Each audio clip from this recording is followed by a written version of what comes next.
এই যে আপুনি আৰু মই কথা পাতি আছোঁ এই সময়খিনিৰ ভিতৰতে কিমান যে শিশুৰ জন্ম হ'ল, কিমানজন যে শিশুৰ আগমন ঘটিল এইখন বিশ্বত আপুনি জানেনে? হয়, মাত্ৰ 1 ঘণ্টাত এই পৃথিৱীত ইমান শিশুৱে জন্মগ্ৰহণ কৰে যে আপুনি শুনিলে হতবাক হৈ যাব। হয়, প্ৰতিটো ছেকেণ্ডত বা প্ৰতিটো ঘণ্টাত কিমান মানুহৰ জন্ম হয় আৰু কিমান মানুহৰ মৃত্যু হয়, সম্পূৰ্ণ ডিটেইলছ এই ভিডিঅ'টোত আগবঢ়াম। তেতিয়ালৈ ভিডিঅ'টো চাই থাকিব। বন্ধুসকল, ৰাষ্ট্ৰসংঘ আৰু গোলকীয় জনসংখ্যাৰ পৰিসংখ্যা অনুসৰি এইখন পৃথিৱীত প্ৰতি ছেকেণ্ডত 4.3 জন শিশুৰ জন্ম হয় 1 ছেকেণ্ডত। আৰু এই অংকটোকে যদি আমি অকণমান বহলাই চাওঁ বা ডাঙৰ কৰি চাওঁ, তেতিয়াহ'লে আমি ইয়াৰ হিচাপটো এনেকৈ উলিয়াব পাৰিম। 4.3 ইনটু 60 কিমান হ'ব? 258 জন শিশুৰ জন্ম হয় মাত্ৰ 1 মিনিটত। এই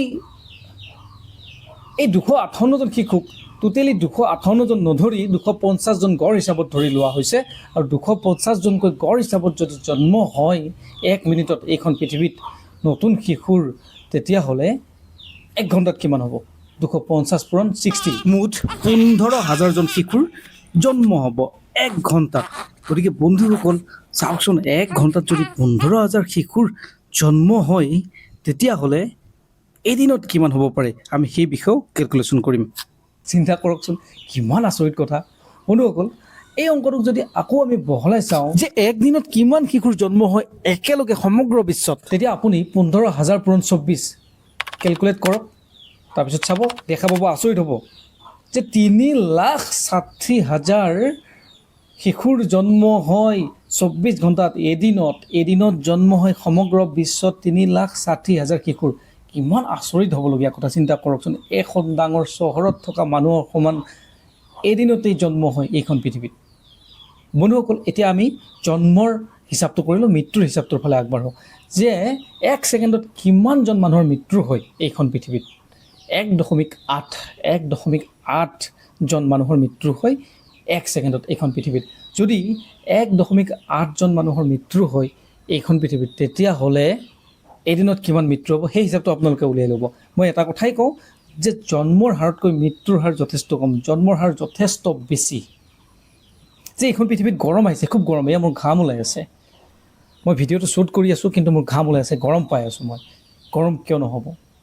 যে এদিনত যদি 3,60,000 মানুহৰ জন্ম হয় এইখন পৃথিৱীত, গোটেই মানুহবোৰ ক'ত থাকিব?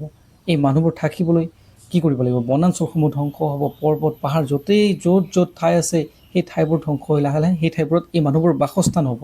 জীৱ জন্তুৰ কথা মই নকওঁৱেই, কিন্তু মানুহেই থাকিবলৈ ঠাই নোহোৱা হ'ব। এটা সময়ত মানুহে কি খাব, কি নাখাব, বৰ চিন্তনীয় বিষয় হৈ পৰিব। যেতিয়া এই পৃথিৱীখনত মানুহৰ সংখ্যা বেছি হ'ব, তেতিয়া কি হ'ব জানেনে? তেতিয়া মানুহ একেবাৰে আদিম যুগলৈ গুচি যোৱাৰ নিচিনা হ'ব। মানুহে মানুহক নিচিনা হ'ব, মানুহে মানুহক হত্যা কৰিব, মানুহে মানুহক ঠাইৰ কাৰণে, মানুহে মানুহক খাদ্যৰ কাৰণে, মানুহে মানুহক এটেক কৰিব। আজিকালি কিছুমান ৰাষ্ট্ৰৰ নমুনাবিলাক যদি আপোনালোকে চায়, এখন ৰাষ্ট্ৰই আন এখন ৰাষ্ট্ৰক ইতিমধ্যে আক্ৰমণ কৰিছে। কিহৰ কাৰণে? কিছুমান সম্পত্তিৰ কাৰণে, ঠাইৰ কাৰণে। এটা সময়ত কি হ'ব জানেনে? এই মানুহ যেতিয়া থাকিবলৈ ঠাই নোহোৱাব, মানুহৰ ভিতৰতে যুদ্ধ হ'ব, মহাযুদ্ধ হ'ব, পাৰমাণৱিক যুদ্ধ হ'ব, তাৰপিছত দেশবিলাক ধ্বংস হ'ব। একেবাৰে পৃথিৱীখন আদিম যুগলৈকে গুচি যাব, কেৱল মানুহ বেছি হোৱাৰ বাবে। গতিকে আজিৰ ভিডিঅ'টোত কিমান মানুহৰ জন্ম হয় এদিনত আৰু কিমান মানুহৰ মৃত্যু হয় সেই কথা হয়তো আপুনি নিশ্চয় বুজি পালে। যদি আজিৰ এই ভিডিঅ'টোৰ কথাখিনি আপুনি বুজি পালে বা আপোনাৰ ভাল লাগিছে, তেতিয়াহ'লে ভিডিঅ'টো লাইক নকৰাকৈ নাযাব আৰু চেনেলটো ছাবস্ক্ৰাইব কৰিব। এনেধৰণৰ বিভিন্ন ভিডিঅ' লৈ আহিম মই আপোনালোকৰ মাজলৈ। গতিকে আজিৰ এই ভিডিঅ'টো চোৱাৰ বাবে আপোনাক ধন্যবাদ জনালোঁ।